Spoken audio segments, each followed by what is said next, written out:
Hey guys, Chris from Blogging Through History here. Well, many of you know that this channel was originally started as a place for me to share historic site videos from my visits to historic sites, but COVID caused everything to kind of get shut down. I didn't get to do much travel, and so I started doing reaction videos, which became very popular very quickly. But many of you may not know that there are a lot of historic site videos on the channel. Some of them going back a couple of years. They were originally on my gaming channel, which is History Guy Gaming, and I slowly took them down from that channel and started them uploading to this one. Well, a lot of those were last summer when we only had, maybe 100 or 200 subscribers, and so some of you maybe haven't even seen those videos. So over the coming weeks, I'm going to be taking some of those hardly viewed videos that were uploaded very early when this channel was pretty small, kind of re-editing them a little bit and uploading them for you to see. And so today I want to share with you a visit that I made a couple of years ago to Johnstown, Pennsylvania, which is the site of one of the worst disasters of the 19th century here in America, the Johnstown flood. So I'll be sharing some of what happened that day, showing you the sites associated with it. I hope you enjoy. Let me know if you want to see more things like that. Hit the like button, and we'll see you again soon.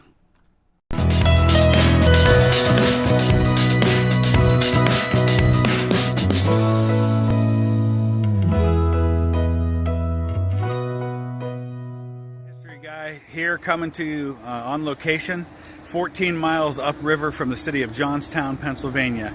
And I'm standing on what remains of what was known as the South Fork Dam. The construction on a dam in this valley had begun as early as the 1830s, but because of lack of funds was not completed for a couple of decades, and in the 1850s the dam was finally completed. And so this entire area behind me was all a reservoir. It was under about 65 to 70 feet of water. And over time, Johnstown being just outside of the city of Pittsburgh, it's maybe an hour and a half away from Pittsburgh. A lot of the wealthiest members of Pittsburgh society, including people like Andrew Carnegie, the steel magnates, would come here to a place that became known as the South Fork Hunting and Fishing Club. And they would come here to get away from the city, to get away from life. It was a vacation spot. There was a lodge up on the shore. There was fishing and hunting that could be done. They had put thousands of fish into the reservoir, and it was just a spot that many people came to. But what happened was, over the decades, the dam, which was largely built of earth, it was 70 feet high, about 900 feet across from where I'm standing to the other side behind me, and about 500 feet thick at the base, and then it narrowed as it got toward the top. It was mostly made of earth. There were some other materials as well. And there was originally some pipes laid at the bottom, and some different things built in to allow a spillway, to allow water to get through if there was a lot of rain, because they knew that with an earthen dam, if the water would rise above the level of the dam and start to spill over, it would erode the dam, and that would cause a disaster. And that had happened a few times on a minor scale. There had been some breaches in the dam, and one of the things that eventually led to the disaster was that those breaches were filled in an improper way. The proper maintenance was not done. They would just throw in some gravel and rocks and things like that, things that were not really meant to hold back the water. And so by the time 1889 rolled around, the dam was in a state of severe disrepair. Some of the things down near the bottom, the pipes, an area underneath the dam, had all been filled in and had been left to no longer be used. A grate had been placed, as I'll talk to you about, from the bottom that eventually got jammed. And so it was a recipe for disaster. And many people ended up blaming people like Andrew Carnegie for the disaster, because the people who controlled this area, the people whose money made this area possible, did not put the proper attention and finances into maintaining the dam properly.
Starting about the middle of the American Civil War, this dam was largely abandoned in the mid-1860s, and it fell into a state of disrepair. And for 17 years, nothing was done to this dam.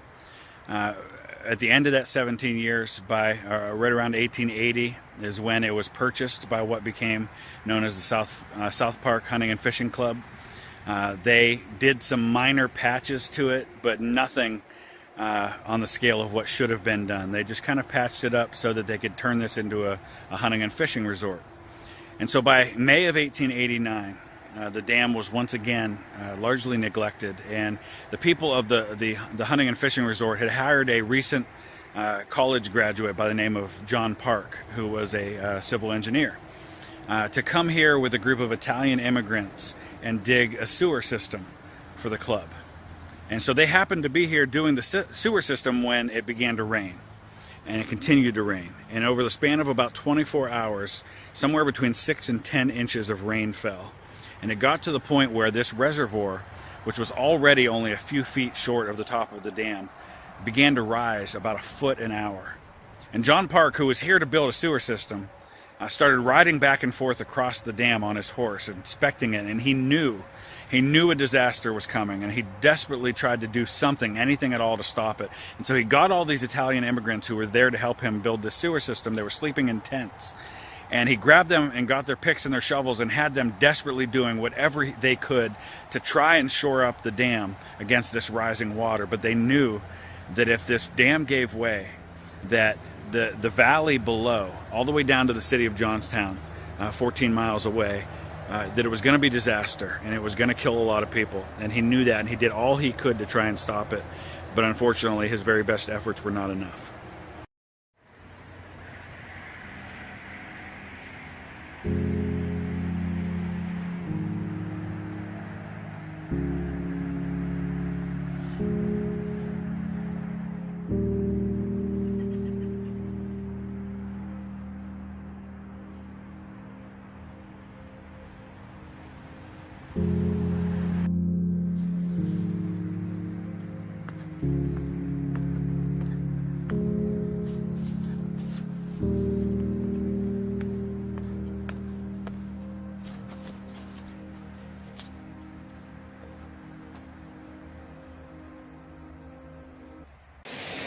So I'm standing now down in the bottom of what was once the reservoir that was created by the dam that existed in the latter half of the 19th century here 14 miles upriver from Johnstown. At the time, I would have been under about 65 to 70 feet of water where I'm standing right now. The dam was just behind me.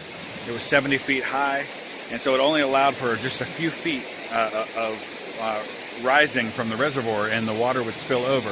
And so there was created in the dam an iron grate that allowed water to get through, but not much else, because of the hunting and fishing club that was here. They didn't want the fish to get out. They had put, I think, 1,000 fish in here a decade or so before as part of the hunting and fishing club. And they didn't want the fish to escape downstream, and so they put that iron grate, and it was really small holes that allowed water through but nothing else. And so when the water began to rise before the flood happened, debris had plugged that, and they were desperately trying to remove that grate to allow more water to flow through, because they knew that if water rose over the dam, it would erode the dam and it would cause the disaster that eventually unfolded. And so a lot of people who suffered loss of family members or of property as a result of the dam blamed those fish for the disaster that unfolded.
So where I'm standing now is I'm now on the opposite side of the dam, or what's left of it, and I'm standing on a bridge that is over top of where the spillway once existed.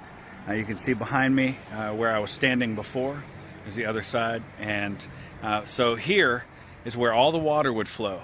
As the water built up and formed the reservoir, the excess water would flow over this spillway and continue down downstream toward the city of Johnstown.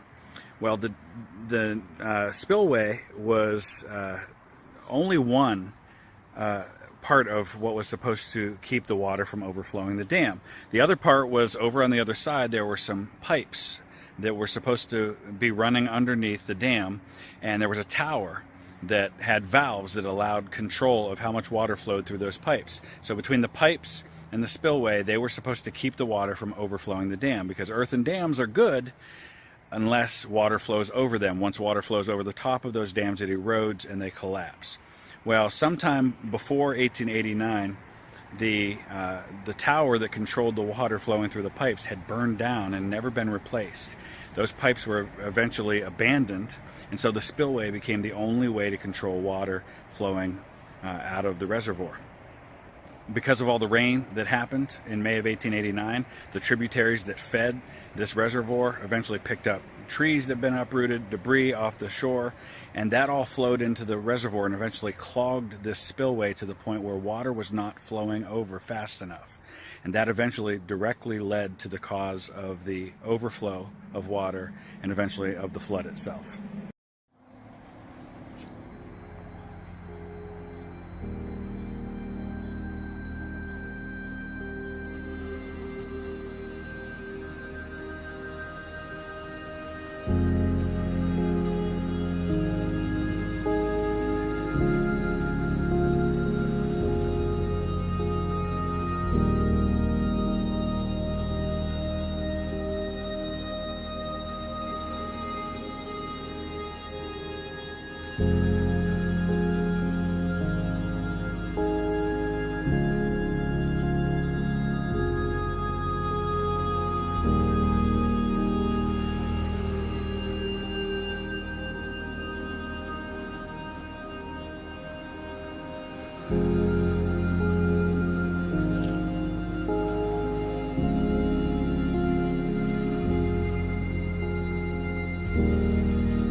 So in the end, the unfortunate did happen.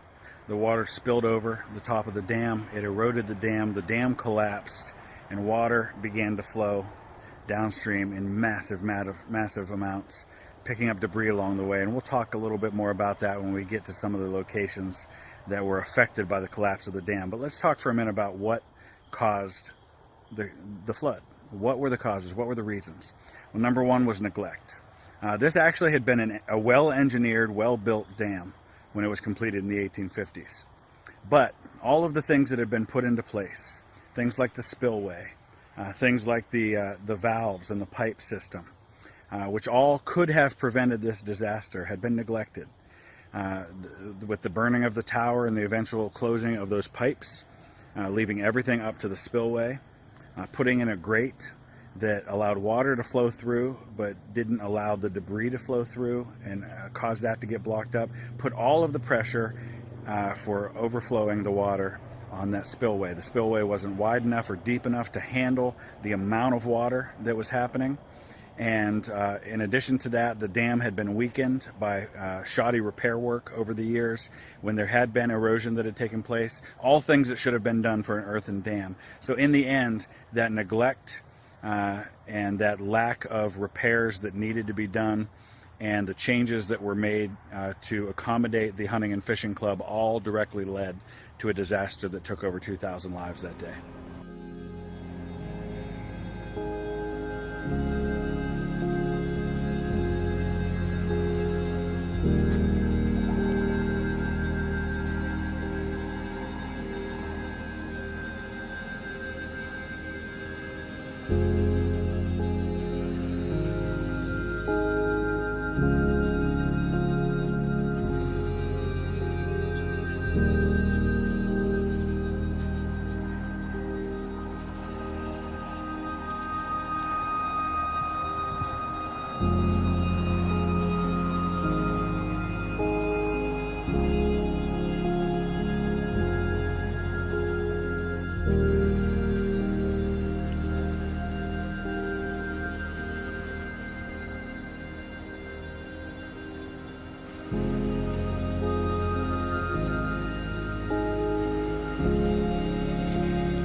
At 4:07 p.m. on the afternoon of May 31st, 20 million tons of water came crashing through the valley that you see directly behind me and into the city of Johnstown. It was almost an hour after the dam had first collapsed, 14 miles upstream. And estimates of the wave tell us that it was about 40 feet high and moving at about 40 miles an hour.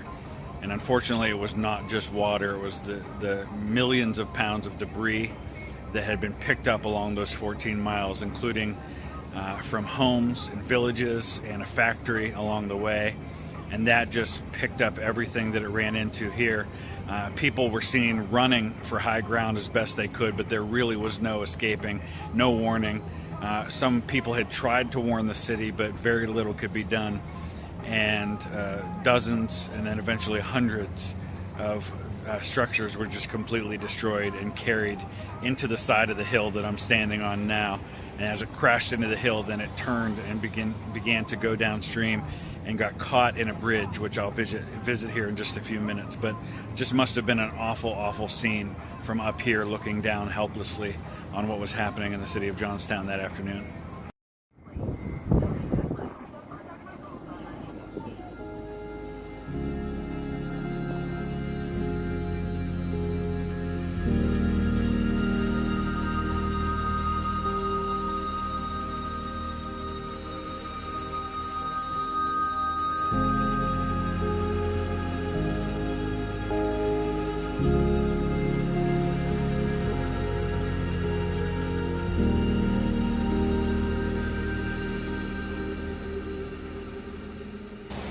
After the floodwaters had crashed through the city of Johnstown, they came through to the other side, and the water, the wave, which was 30 feet high at this point, slammed into the hillside behind me and then settled over into this stone bridge, which is actually one of the very few remaining structures that existed on May 31st, 1889.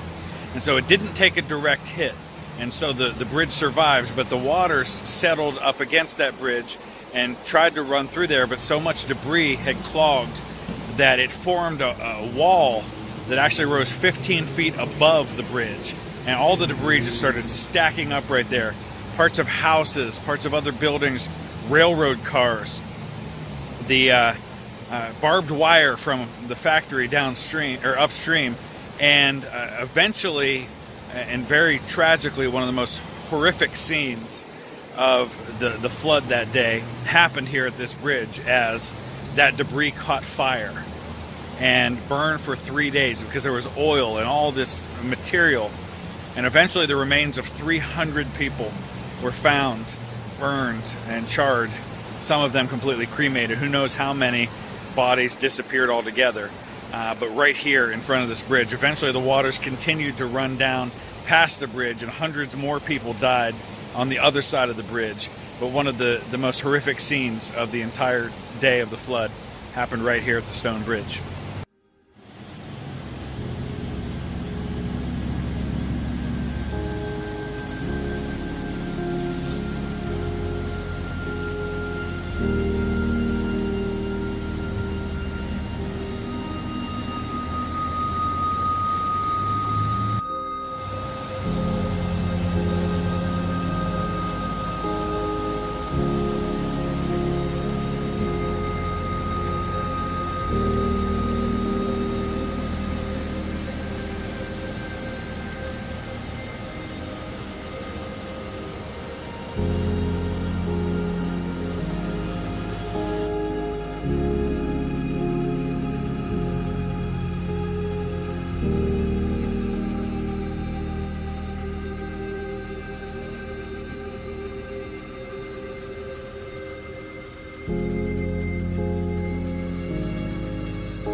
I'm now in Grandview Cemetery, which sits atop a hill overlooking the city of Johnstown. And it's here that approximately half of the victims of the Johnstown flood lie buried today. It's impossible to walk more than a few feet without seeing the date, May 31st, 1889, on a stone.